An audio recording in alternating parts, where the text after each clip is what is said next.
Madam situation చూస్తే చాలా బాధాకరంగా ఉంది.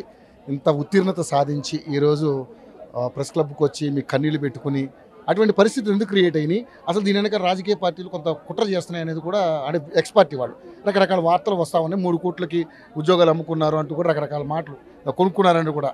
ఏంటి మీ ఫైనల్గా ఏం చెప్పాలనుకుంటున్నారు? ఈరోజు పేరెంట్స్తో సహా వచ్చారు ఇక్కడ, ఎలా అనిపిస్తుంది? అవునండి, ఇప్పుడు పాలిటిక్స్కి చాలా అంశాలు ఉంటాయి. సో ప్రతి దాంట్లోనూ పాలిటిక్స్ చేయడం అనేది బాధాకరం. సో ఆస్పిరెంట్స్ లైఫ్స్ అనేవి చాలా చాలా ఇంపార్టెంట్ అండి. ఎందుకంటే ఒక గవర్నమెంట్ జాబ్ సాధించాలి అంటే ఒక 6 నెలలు కూర్చుని ఒక 9 నెలలో 3 నెలలో కూర్చుంటే రావట్లేదు. సో ఈ రోజుల్లో కాంపిటీషన్ పెరిగింది, లక్షల్లో అపేర్ అవుతున్నారు ప్రతి ఎగ్జామ్కి. సో చాలా మెరిటోరియస్ స్టూడెంట్స్ వస్తున్నారు, NITs నుంచి గవర్నమెంట్ కాలేజ్ స్టూడెంట్స్ వస్తున్నారు. ఇలాంటి వాళ్ళు వస్తున్నప్పుడు, కాంపిటీషన్ ఉన్నప్పుడు ఎన్నో ఏళ్ల జీవితాన్ని వాళ్ళు కోల్పోతూ ఈ గవర్నమెంట్ జాబ్స్కి ప్రిపేర్ అవుతున్నారు. సో ఇలాంటప్పుడు దీన్ని కూడా పొలిటిసైజేషన్ చేసి రాజకీయ లబ్ధి పొందాలి అనుకోవడం చాలా బాధాకరం. సో మెరిటోరియస్ స్టూడెంట్స్ ఉండరు అన్నట్టు ఆల్ 563 పోస్ట్లని సోల్డ్ అవుట్ చేసుకున్నారు అనుకోవడం అనేది అర్థం లేని వ్యాఖ్యగానే కన్సిడర్ చేస్తాం. ఓకే, సో మనం 3 కోట్లు పెట్టి ఉద్యోగాలు కొనుక్కున్నంత స్తోమత మనకి ఉందా? ఎందుకంటే మనందరూ కూడా మిడిల్ క్లాస్. సో ఈ రకమైన డెలిగేషన్స్ ఏ విధంగా చూస్తారు? అదే అండి, ఇప్పుడు 563 పోస్టులు ఫస్ట్ ఏమన్నారు, DC పోస్టులని 3 కోట్లు పెట్టి కొన్నారన్నారు. సో 563లో DC పోస్టులు ఎన్ని ఉన్నాయి? మరి DC పోస్ట్కి ఇచ్చిన 3 కోట్లు అన్ని పోస్టులకి ఇచ్చారా? వాళ్ళ మాటల్లోనే క్లారిటీ లేదు. అందరినీ ఈక్వేట్ చేసేసి 1700 crore స్కామ్ జరిగింది అని చెప్పి ఒక మాట వదిలేస్తే సరిపోదండి. దానికి తగ్గ ఆధారాలు చూపించాలి. మీరు ప్రజాప్రతినిధులుగా ఉన్నప్పుడు ఖచ్చితంగా మీరు చెప్పేది ప్రజలు నిజం అనుకుంటారు. సో మీరు తెలంగాణ సొసైటీ కోసం ఫైట్ చేసినప్పుడు మీ తెలంగాణ సొసైటీలోనే మేము కూడా ఉన్నాము, మేము కూడా తెలంగాణ బిడ్డలమని మీరు గుర్తించాలి. ఫస్ట్ మా కష్టాలు కూడా మీరు కష్టాలు అనుకోవాలి, అప్పుడు అది పాలిటిక్స్ అవుతుంది. అంతేగాని ఒకళ్ళ సపోర్ట్ తీసుకోవడం కోసం ఇంకొకళ్ళదంతా పొలిటిసైజేషన్ చేయడం అనేది కరెక్ట్ కాదు. సో ఫైనల్గా మరి మీకున్నటువంటి సమస్యని మరి గవర్నమెంట్కి ఏ విధంగా అప్పీల్ చేయాలనుకుంటున్నారు? మేము గవర్నమెంట్ ఒకటే రిక్వెస్ట్ చేస్తున్నామండి. ఇప్పటి వరకు మాకు తెలిసింది, గవర్నమెంట్కి తెలిసింది కూడా అదే, ట్రాన్స్పరెంట్గా ఎగ్జామ్ జరిగింది. సో ఇప్పుడు సిస్టంలో ఫాల్స్ వల్ల మేము 2 సార్లు మళ్ళీ ఎగ్జామ్స్ రాసాము. 3rd టైం ప్రిలిమ్స్ రాసాము అండ్ మెయిన్స్ మళ్ళీ రాసాము. సో 4 years ఆఫ్ మా లైఫ్ని మేము కోల్పోయాము ఈ ఎగ్జామ్ నోటిఫికేషన్లోనే. ఇవి కాకుండా వేరే ఎగ్జామ్స్ రాసిన వాళ్ళు కూడా ఉండొచ్చు. సో ఇట్లా గవర్నమెంట్ జాబ్స్కి ఏళ్ల తరబడి లైఫ్ని కోల్పోతున్నాము అంటే గవర్నమెంట్స్ కూడా దీని గురించి ఆలోచించాలి. ఒక రోబోస్ట్ సిస్టమ్ని క్రియేట్ చేయాలి. ట్రాన్స్పరెంట్గా ఎగ్జామ్ని ఎలా కండక్ట్ చేయాలి, అది కూడా చాలా తొందరగా కంప్లీట్ అయ్యే విధంగా ప్రతి ఏ ఎగ్జామ్ చూడండి, Group 1 కాదు, Group 2 కాదు, Group 4 కాదు, ఏ ఎగ్జామ్ చేసినా దానికి సంబంధించి ఏదో ఒక కేసు ఫైల్ అవుతుంది. అంటే ఏంటి, ఇక్కడ ఎక్కడ రాంగ్ అవుతుంది, సిస్టంలో రాంగ్ అవుతుందా, ఆస్పిరెంట్స్ రాకపోతే నాకు ఇంకెవరికి రాకూడదని ఆలోచనతో ఉంటున్నారా, ఎక్కడ ఫాల్ట్ జరుగుతుంది అనేది ఫస్ట్ గవర్నమెంట్ అనలైజ్ చేసి వాటిని ఓవర్కమ్ చేస్తూ కొంచెం ట్రాన్స్పరెంట్గా ఎగ్జామ్ ప్రాసెస్ని త్వరగా కండక్ట్ చేసి అభ్యర్థులకు మేలు జరిగేలా చూడాలి. క్వాలిఫై అయినా కూడా మీకు ఈ పరిస్థితి వచ్చిందంటే లోపం ఎక్కడుందంటారు? అదేనండి, ఇప్పుడు ఫాల్ట్ ఎక్కడ ఉంది అంటే ఒక్క పర్టికులర్ థింగ్ని మనం పాయింట్అవుట్ చేయలేము.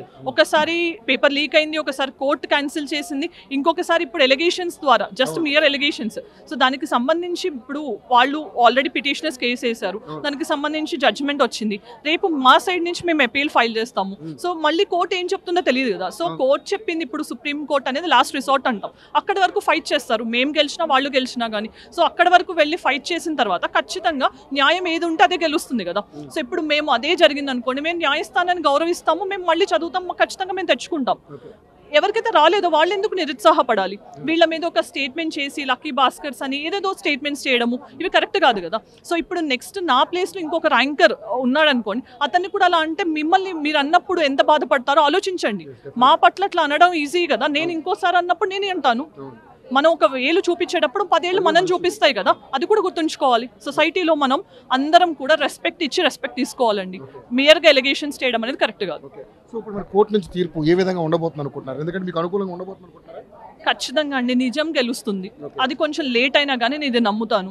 సో నిజం ఎప్పటికైనా బయటకు వస్తుంది. సో ఒకవేళ సింగిల్ జడ్జ్ బెంచ్ అనేది మాకు రివర్స్ రావచ్చు జడ్జ్మెంట్ అనేది, కానీ ఒకవేళ మేము నిజంగానే ఈ ఎగ్జామ్ ప్రాసెస్కి మేము న్యాయం చేసాము, న్యాయంగానే గెలిచాము అనుకుంటే కనుక మాకు ఎప్పటికైనా తీర్పు ఫేవర్గా వస్తుంది. ఈరోజు పేరెంట్స్ అంతా వచ్చారు, ఎప్పుడు ఇలాంటి సిచ్యువేషన్ చూడలే. తెలంగాణ సమాజంలో చదువుకున్నారు, ఉద్యోగాల కోసం కట్లాడుతున్నారు కామన్, కానీ పేరెంట్స్ వచ్చి అందరూ కూడా ఏదో కన్నీళ్ళు పెడుతున్నారు. నాకు కూడా కొంచెం బాధ అనిపిస్తుంది జర్నలిస్ట్గా. ఎలా చూస్తారు? ఖచ్చితంగా అండి. ఇప్పుడు చాలా మంది తినడానికి లేని వాళ్ళు, నేను చాలా మందిని చూసాను అశోక్ నగర్ లో సెంట్రల్ లైబ్రరీలో ఉంటూ 5 రూపీస్ భోజనాలు చేస్తూ హాస్టల్స్ లో ఉండలేక పేరెంట్స్ కి ఫోన్ చేస్తే ఎగ్జామ్ క్యాన్సిల్ అయింది అన్నప్పుడు వాళ్ళ తప్పేముందండి, వాళ్ళ తప్పేముంది? వాళ్ళు మళ్ళీ నోటిఫికేషన్ కోసం చదవాలి అంటే ఎన్నేళ్ళు పడుతుందని అడుగుతారు. 6 నెలలు 9 నెలలు పడుతుంది, సంవత్సరం పడుతుంది అంటే వీళ్ళు తల్లిదండ్రులు కూలీనాలి చేసి పంపించే డబ్బులు వాళ్ళు ఎలా అడ్జస్ట్ చేసుకోగలరండి? ఈ సంవత్సరం అయిపోతుంది, నా కొడుకుకి జాబ్ వస్తుంది, కూతురుకి జాబ్ వస్తుంది, పెళ్లి చేయాలి అని ఆలోచిస్తారు. కానీ పేరెంట్స్ ఈ ఎలిగేషన్స్ ఇప్పటి వరకు మేము స్ట్రగుల్ అయ్యాము ఎగ్జామ్ ప్రాసెస్లో. ఇప్పుడు ఈ ఎలిగేషన్స్ చేయడం వల్ల ఈవెన్ మా పేరెంట్స్ కూడా సఫర్ అవుతున్నారు. అది ఆలోచించండి. అందరూ ఒక మాట ఫేక్ క్యాండిడేట్స్ అని అనే ముందు మీరు ఆ ప్లేస్లో ఉంటే మీరు ఎంత బాధపడేవాళ్ళు, మీ పేరెంట్స్ ఉంటే మీరు ఎలా బాధపడతారు కూడా ఆలోచించాలి.